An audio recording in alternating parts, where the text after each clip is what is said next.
From Wakefield, it's the Nolan Carnett Show, starring Nolan, Ranger, and Nolan's guest this week, JV, to the show. And now, ladies and gentlemen, here's Nolan. Welcome back, ladies and gentlemen, to the program. And on this very special episode, the year anniversary, I thought no one better than the man himself, the voice of the URI student section, the Rhody Ruckus, the man, the one and only Mr. JV. How are we doing this week? I'm good, Nolan. Thanks so much for having me, man. That's some high praise. But yeah, I'm happy to be here. Of course. Well, as we all know, and it's pretty obvious, we're in some interesting times for the country. So during these pandemic times, how is life going?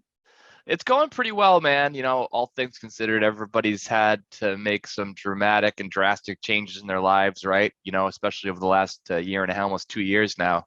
Yeah, it's been tough. You know, obviously doing what I do and loving what I do for the university last year was a real challenge. I look forward to, getting my energy out and I love being at the Ryan Center and being a part of the men's basketball action. So not being able to do that last year and having to sit on my couch and watch all the games was a little depressing, but I made it through. Everyone made it through, and I'm happy we're back now, in person, having fun at the Ryan Center again. Well, I sort of want to talk about that because I'm sure that was an adjustment for you not being there. But then I'm sure when the news came out that we'd all be back at the Ryan Center this year, like a dog about to go outside to play fetch for you, what was that like when you heard the news or saw the news, and then now being back at the Ryan Center? Oh man, it was like music to my ears. I was so happy, and I was bugging tons of people a lot, over the summer. I was keeping a close eye on everything, and obviously there were some spikes in the country, and there was at some points where we weren't sure that we were going to be back. So, once I heard the news, I'm going to be honest with you, I was nervous. A little bit to get back. I was a little worried. It'd been 20 months since 500 and some odd days since we had been back at the Ryan Center. So that first game, the exhibition against Johnson Wales, I was a little nervous, but it was so great to see so many people back, and seeing everybody was just so happy just to be there. And I think it made everyone appreciate just a little bit more what we have here, right? You take for granted, I think, sometimes the ability to be watching a game and to be at the Ryan Center and watch those Rams play. So it was just so great, just seeing everybody from the staff to a bunch of fans to the kids to the basketball players. I think it's been, really great for everybody to kind of get back to a little sense of normalcy. And speaking of normalcy and another different type of normalcy, the men's program, but not only them, but the women's program have had a very strong and successful start so far. And David Cox had his first 3-0 start of his career. For you, being there, getting the crowd pumped up, experiencing this, what's it like doing all this with the success they've had so far? Well, it's always great when we win, right? And the more we win, the more fans we have in the stands. That's just a natural thing that happens. And I've been doing this for a very long time. This is, I think, my 13th season doing this for the university. I started when I was a senior in college at URI. So it's great. And I'm not going to lie, we didn't have some great years early on when there was not a lot of people in the stands because the program was kind of struggling a bit. But over the years, we've had a great rebuild when Dan Hurley came in with David Cox as his second. We've enjoyed some great success, and it's just great when we win, especially the women too. Obviously that program has struggled. It's not a bad, not something that's a mystery or strange to anybody, but it's great to see Tammy Reese really rebuild this program, and it's turned it into not only a successful program but a powerhouse. And I'm so excited to see what those women are going to do this year. I also as in my role in the university, I also announce I do PA for the women's game, so I get a front row seat to watch them play a lot. And I announced my first game this past weekend. And it was really good to see them in action. It's going to be a really special season. I hope more people go out to see them. What was that like for you when she came aboard this journey at URI as the coach? Yeah, immediately, and this is again not something that's going to be a surprise to everybody. You could tell right from the very second that she Yeah. joined that she was going to be a game changer. Tammy's excitement, and I don't even know, it's just that enthusiasm, her Yeah. charisma is just something that is so infectious, and anybody who meets her or experiences her sees that. And that's not an act. That's not something Yeah. she puts on a show for the cameras when they're on. That is Tammy 24/7. She is just a marvelous person, and we could have not. I got to give Thor Bjorn tons of credit. That is a plus home run hire for the program. That's going to be, obviously it's already paying dividends, Yeah. and I really hope that she's here for a long time to come, because she has really got this program on a hot start so far, and I think it's sky's the limit for them.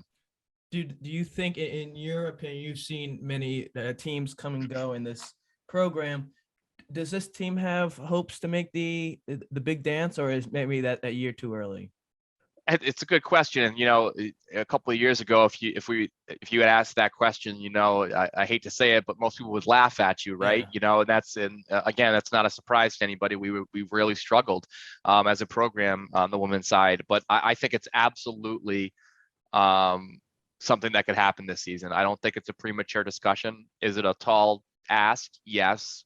Will it probably mean them, continuing to win and steamroll folks and, finish in the top one or two of the A10? Absolutely. But, from what I've seen so far with this talent that they've gotten, barring any unforeseen circumstances or issues, I'm going to knock on wood there as I say that, I think that they really could, be the first women's team to dance. And I think it's something like 30 years or 30 plus years. Yeah. So I think it's definitely a possibility. Well, it's good to see that the program is doing this well and that they're having this success that they certainly deserve after the years of sort of struggling. For me, and I want to kind of go backwards in time a little bit. My earliest memories of seeing the game, we were having season tickets up in the nosebleed section in like 2006 with the Jim Barron era. For you, is there a moment that you remember early on that sort of stuck out to you that sort of fostered this relationship with URI sports, but more specifically basketball? Yeah, honestly, from the time I was a very, very young boy, I don't even know how old I was, probably like 6 or 7, once I started realizing, what was happening and getting Yeah. interested in sports. I'm lucky my father, but actually both my parents went to the university, met at the university, and my father was an associate athletic director for the university for over 40 years. So when I say I was brought up Yeah. on URI athletics, that is not an overstatement. Yeah. I from my earliest memories of joining my father, in the mornings at Meade Stadium, back when we only had the one bleacher side, Yeah. and it was just a hill with a small little building that served as like the press box. And Keeney gym, being in Keeney, and watching those teams in that sweaty little gym play. um, I fostered a love for the game very, very early, especially basketball. Obviously, I attended all the sports, and I hold them all dear, but basketball was my favorite sport growing up. And I just loved being in Keeney Gym and watching some of those old battles in that gym take place. And then, I think what really cemented it was that year, the 1998 Elite Eight year. I was in middle school at that point. I think I was about 12 years old or so, and got the opportunity to go with the team and travel with them to the NCAA tournament. And it was just the best experience of my life. I still have fond memories of doing that. And I was being able to hang around the players a little bit, and they were like nice to me because I was, just a Yeah. young kid. And really that just brought that excitement and that fever that caught the fan base at that time, especially when we knocked off Kansas, which is the #1 team in the country, Yeah. and made that run in St. Louis. It was really just magic, and that magic has just never left me, man. Yeah. I love it so much. I love this team so much, and I think that comes through the way Yeah.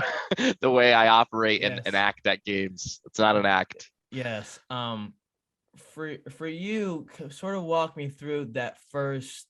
I don't say first experience, but more when you started working as the MC for these games and that whole process and how that was for you. Yeah, so it was actually kind of interesting. With my father working at the university, most people think, famous Rhode Island, somebody and Yeah. that's how you get a job. It actually didn't happen that way. Well, I guess it kind of did in a roundabout way.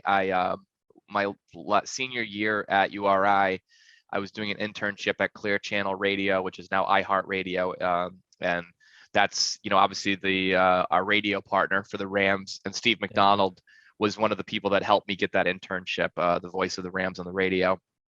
And that first season that was coming up, we met with some of the URI marketing folks who basically said, hey, we're looking for somebody to, host these games and, during timeouts, really, help deliver messages from our partners and play some games just to make, the atmosphere a little bit better between the action. And I was in that meeting, and unbeknownst to me, they'd already discussed asking me if I would do it, because Steve said, well, you've got a student there and he goes to every single game and loves the team, and he's already working here. What else? It's perfect opportunity. So all they did was ask me, and I had never done anything at that point like that before. But I said, you know what? I'll try. Why not? What's the worst that could happen, right? And that's what I did. I tried, and it was not a very, very smooth transition immediately. Even though there wasn't a lot of people at the games, even just kind of standing there on the court at the Ryan Center with a couple, even like 2,000 or 3,000 people there, it was intimidating at first, right? And and I drew up like index cards so I could like read who the sponsor was and any copy they wanted me to read, and then and I was constantly like fumbling over myself and trying to read, but then I was like looking down the whole time. So it's not something that came super naturally to me. But what I will say is I kept at it. I kept getting better, and I kept getting more comfortable talking in front of a crowd. And what I will say is, after like 2 or 3 seasons, that Coach Hurley was hired, and people started showing up more, and the team started getting better. And it was at that point where the student section, the Ruckus, started getting much better attendance. Early on, we were lucky if there were 5 or 10 students, and I'm being honest with you, at these games. And that's kind of when I segued into not only doing everything I do on the court, but to kind of leading and trying to get the students to pay more attention, be involved in the game by chanting, making noise. We developed a bunch of different little traditions that they do. And then that part has continued, steadily too over the last 12 or 13 seasons. So yeah, man, it's definitely been a ride. And, anybody who's been a longtime fan definitely has seen my progression over the years, where I don't need cards anymore. And I kind of just go out there and just do what I do naturally. It's honestly, it's as natural to me now as drinking and walking, right? So I can pretty much do it without too much thought now, but I really do love it. It's one of my favorite things I get to do. Now, for you, obviously, you're both there as a fan, but then also as a professional, because you're representing the university. Sure. How do you differ that when you're cheering on the team with the fans, but also getting the crowd going? Yeah, and that's a really good point, because at the end of the day, and it's happened a couple times this year already. There's 1,000 students there, and you're young, you're in your late teens, early 20s, and you're can want to do whatever you want to do, right? So I try to be both, I guess I consider myself almost like the parent, right? I encourage them, but also kind of make sure that I'm still being respectful and making sure I, and in turn the Ruckus, are trying to represent the university in the best light, right? And honestly, 99 times out of 100, the students are great, right? There have been some instances where maybe they're swearing at somebody or picking on somebody, And I try to, diffuse that and have them Yeah. stop that as soon as possible. I've unfortunately had to do it a couple times this year since the crowd got a little bit rambunctious. But, hey, listen, obviously I want to be respectful, but Yeah. I'm glad that the students are passionate and they're getting that fire about Yeah. Rhody basketball, because at the end of the day, that's what I want. That's what I'm there to harbor and help nourish, is that the joy and the energy and the excitement I feel about the university and this team. I want the students to feel that way. So not only do they keep coming back to games, but they become fans for life and come back after they graduate Yeah. from the university. So, you know, we're lucky. We have really good students here and really overall respectful students. So, obviously there's some times where I got to kind of put the kibosh on stuff, but overall, I think, we've got a good atmosphere at the Ryan Center.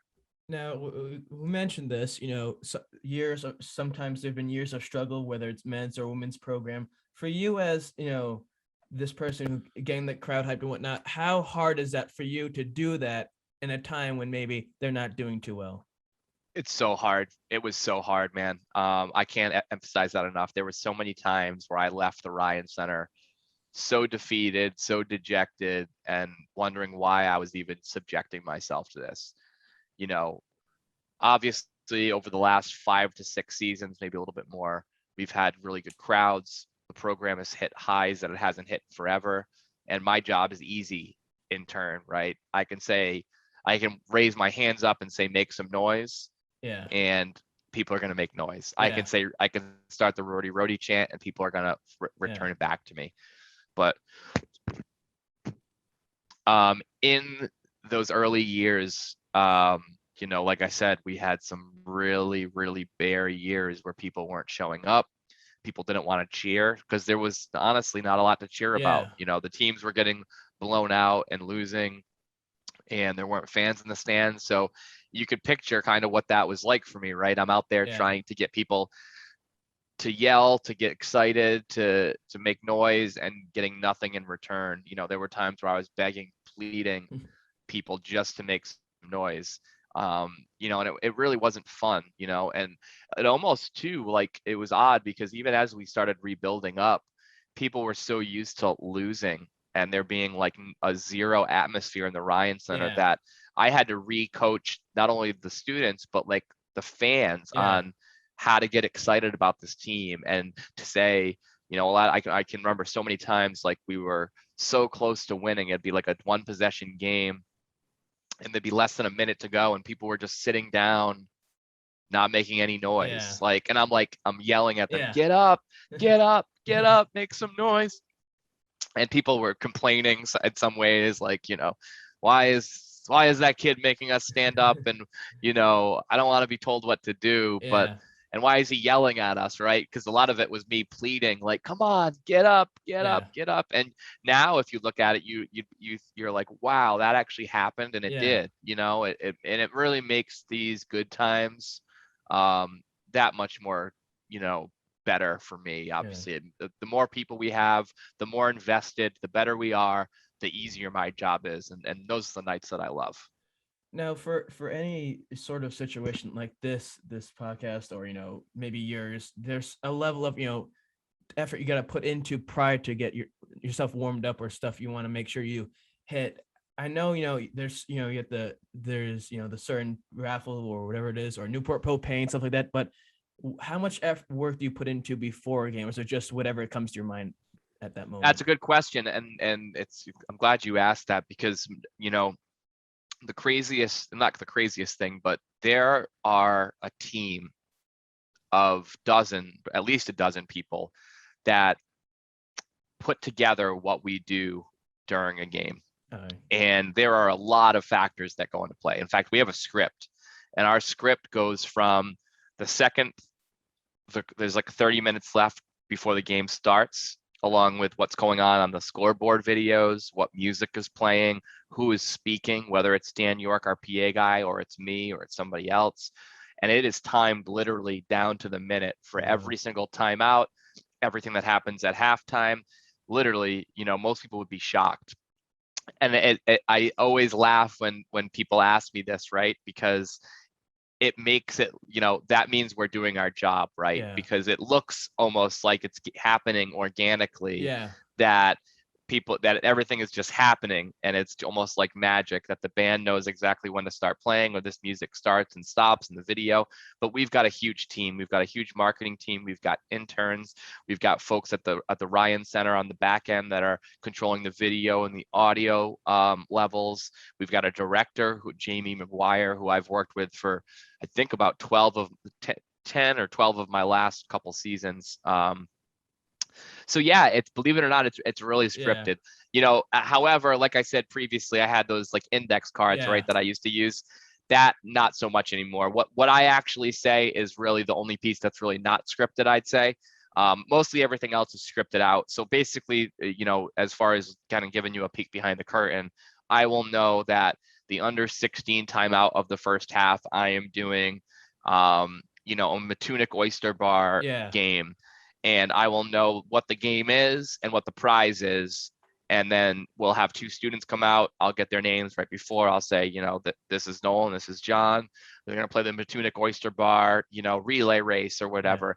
And then I'll explain the game and what the prize is. And then I'll just ad lib all of that. And then the beautiful thing is, thankfully, over the last 6 years or so, we've got that ribbon that they installed around the Ryan Center. So anytime I'm doing something, the person or the company that's sponsoring it is up on that ribbon.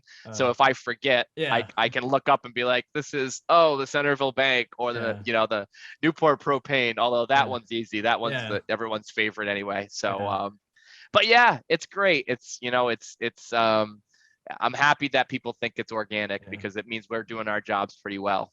I have to say, the Newport Propane is probably my favorite. Besides the game, it's my favorite part.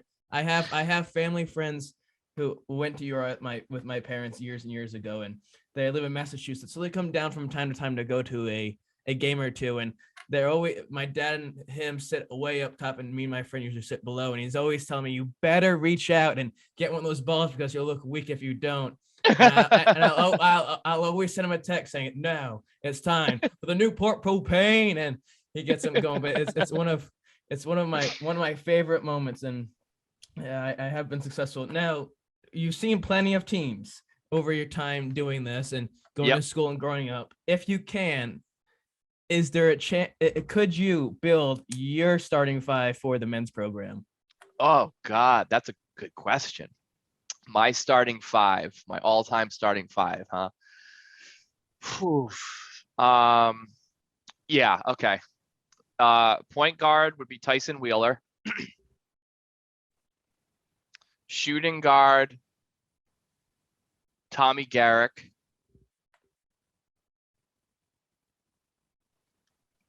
Gee, this is hard, man. I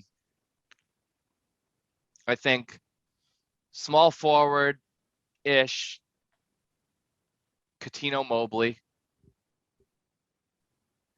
And then down low, I would say Hassan Martin and Antonio Reynolds-Dean. I think that would be my starting five. That's a tough question. No one's ever asked me that before.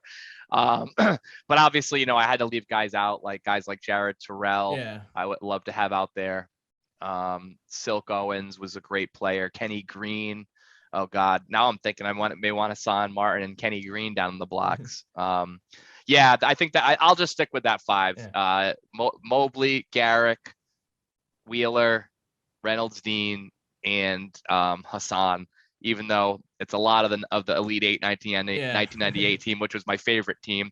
But those would be my guys. For you, obviously, from my perspective, I should say, seeing some of these players make the transition from college to professional basketball, but specifically some who've made it to the NBA, is an exciting thing and a thing that you're proud of. But from your perspective, someone who's cheered these guys on, have some sort of relationship with, what's that like when you see someone who made it to the Minnesota Timberwolves a few years ago, or someone like Katino Mobley who makes it? I mean, it's the best. It's the best thing, and that's what you want. These guys, a lot of these players came from tough backgrounds where basketball was their only out. Their only out of their situation, right? And it's great always great for me to see someone who comes through our program specifically, Yeah. which is not a national powerhouse, top Power 5 team, right? But they can come here, they can get a great education at the university, which it's known for. And then not only that, but can then take what they've learned here and take it to the pro level. And, obviously there hasn't been a ton of guys that have gotten that call up. And, right now, Jeff Dowling is on, is on the roster for the Warriors, which is great. Yeah. But there's been other guys, not Jeff, not Jared, not Coutinho, not Lamar, who made it, but didn't make it to the NBA, but have had unbelievable careers playing overseas and made tons of money. Yeah. You talk about guys like Kenny Green, like Delroy James, like Hakeem Seawright, Jimmy Barron, Billy Barron. I mean, the list goes on and on. Yeah. We've had a ton of guys go and have 10, 15-year careers overseas, and made great money, and were able to build a real life for themselves. So, obviously NBA is always the goal, right? Yeah. But, at the end of the day, there's 30 something NBA teams. Yeah. And really, those rosters aren't huge. So you're competing, and to make it to that top, it's like, I think it's something like 1% of all NCAA basketball athletes will make it to the NBA. So, I'm just always proud when these guys can take everything that they've learned and all of their skills and make a living from it. So, obviously the NBA is the best. It's also a great thing for the program too, right? So you can tell people, hey, coming to URI, you can make it to the NBA if you do the right thing. So. Now, before I let you go, we end on this momentous episode. There's a little challenge I like to do called the One Word Challenge. And for those out there who don't know what it is, it's where my guest, each week, I try my best to take about a half dozen or so things that have to do with that person in some sort of relationship. Now, JV, are you ready? I am ready. Let's do it. Rhode Island. Rams. So I have one word, right? I have one word. Oh, you can, one word or two, whatever comes to your mind. I'll just say when I hear Rhode Island, I say Rams. So URI. Community. Newport Propane. Mayhem. A10 basketball. A10 basketball. Underrated. And last but not least, JV. What do I hear when I see JV? I don't know. Now that's a tough one. How about when I hear JV, what do I think of? I don't know, microphone. How's that? That's got to be what it is, right? That's perfectly fine. Well, sir, I want to say sincerely, thank you for spending the time out to do this. It means a lot. I greatly appreciate it. Of course, Nolan. Thanks so much. It's been a pleasure talking to you. You've had I've been on a bunch of podcasts, and you have some great questions. A lot of times I answer the same stuff because, I have limited stuff to talk about in my role here, but you had some really good questions, and I really appreciate you having me on the pod. Well, that's what I try to do, and that's sort of, what I wanted to do, because a lot of people, regardless of how well known they are, they get asked a lot of questions, and a lot of the same ones. So you want to try to, separate then ask ones that they may not hear a lot. But for all those out there who enjoyed this week's episode when it comes out, do us a favor, like, subscribe, share, comment, and all that fun stuff, because you want it to grow. And one day at the end of the road, when it becomes like Joe Rogan, you're going to look back and say, wow, this episode was amazing. Is there anything you want to plug while we're here? Or are you all set? No, I don't have anything to plug other than, I appreciate anybody from Rhody Nation who's listening. It's been a pleasure to be back out on the court with you all and seeing you all. And I hope everyone has a healthy and safe holiday. And let's hope these Rams, keep the momentum moving and have a really good season this year. Yeah, well, for all the news and updates regarding the podcast, follow Instagram Nolan Carr at Night, and on Twitter Nolan Carr at Night. And here's to another 52 episodes. And in the words of Johnny Carson, I bid you all a heartfelt good night. We see each other again.